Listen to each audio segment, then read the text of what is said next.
অসম ৰাজ্যিক স্কুল শিক্ষা বোৰ্ডে যি শেহতীয়াভাৱে হাইস্কুল শিক্ষান্ত পৰীক্ষা আৰু উচ্চতৰ মাধ্যমিকৰ চূড়ান্ত পৰীক্ষা অনুষ্ঠিত কৰিলে এই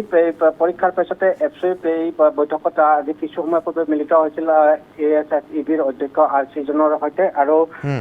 ASSEBৰ মুখ্য কাৰ্যালয়তে এই বৈঠক অনুষ্ঠিত হৈছিল আৰু বৈঠকৰ সময়ত বিভিন্ন বিষয় আলোচনা হৈছিল বিশেষকৈ গুণোৎসৱৰ শেহতীয়া ফলাফলৰ পৰা আৰম্ভ কৰি ASSEB দীৰ্ঘদিন ধৰি খালী হৈ থকা বড়ো বিভাগৰ শৈক্ষিক বিষয়ৰ পদ পূৰণকে ধৰি বিভিন্ন বিষয় সন্দৰ্ভত আলোচনা হৈছিল আৰু এই আলোচনাৰ মাজতে এফচিৰ তৰফৰ পৰা ASSEBৰ অধ্যক্ষ RC জনৰ সন্মুখত এটা প্ৰশ্ন উত্থাপন কৰা হৈছিল যে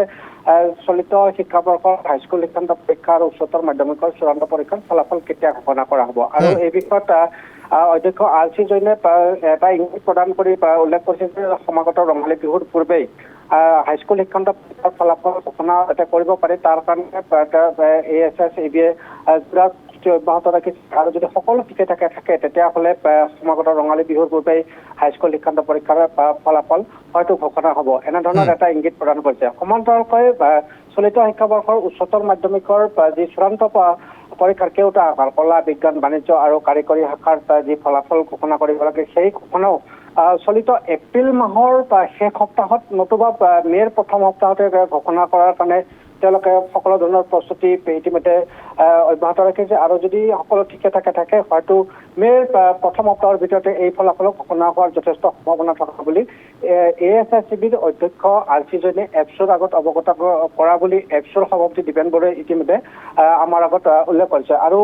যিহেতু শেহতীয়াভাৱে একাদশ শ্ৰেণীৰ যি চূড়ান্ত পৰীক্ষাৰ প্ৰশ্নকাকত ফাদিল হোৱাক কেন্দ্ৰ কৰি পৰীক্ষা বাতিল কৰিলে সমাগত পঞ্চায়ত নিৰ্বাচনক কেন্দ্ৰ কৰি গতিকে ASSEBৰ যি কামৰ যিটো তেওঁলোকৰ হেঁচা সেই হেঁচাটো কিছু পৰিমাণে হ্ৰাস পাইছে গতিকে ইয়াৰ লগে লগে ASSEBত কৰ্মৰত সকলো বিষয়া কৰ্মচাৰীয়ে যি ধৰণে ব্যৱস্থা গ্ৰহণ কৰিব লাগে ফলাফল ঘোষণা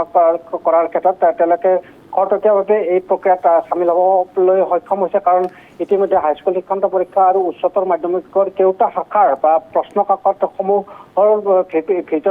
ভিত্তিত যিসকল ছাত্ৰ ছাত্ৰীয়ে উত্তৰ বহী জমা দিছিল নিৰ্দিষ্ট মণ্ডলসমূহত ইয়াৰ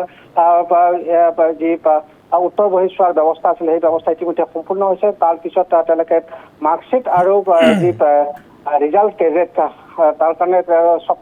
ছপাৰ কাৰণে সেই গোপন ছপাশাললৈ প্ৰেৰণ কৰাৰ কথাও ইতিমধ্যে সেৱাৰ এক শীৰ্ষ সূত্ৰই অৱগত কৰিছে এনে পৰিপ্ৰেক্ষিততে আমি ধাৰণা কৰিছো এফচিৰ সভাপতিগৰাকীৰ ভাষ্যৰ আধাৰত হয়তো ৰঙালী বিহুৰ পূৰ্বেই হাইস্কুল শিক্ষান্ত পৰীক্ষাৰ ফলাফল ঘোষণা হ'ব আৰু মে'ৰ প্ৰথম সপ্তাহৰ ভিতৰত HSৰ চূড়ান্ত পৰীক্ষাৰ ফলাফল ঘোষণা হোৱাৰ যথেষ্ট সম্ভাৱনা আছে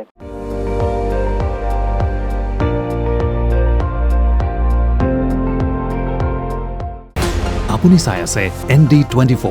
সৰ্বশ্ৰেষ্ঠ নহয় সৰ্বোত্তমৰ দৌৰত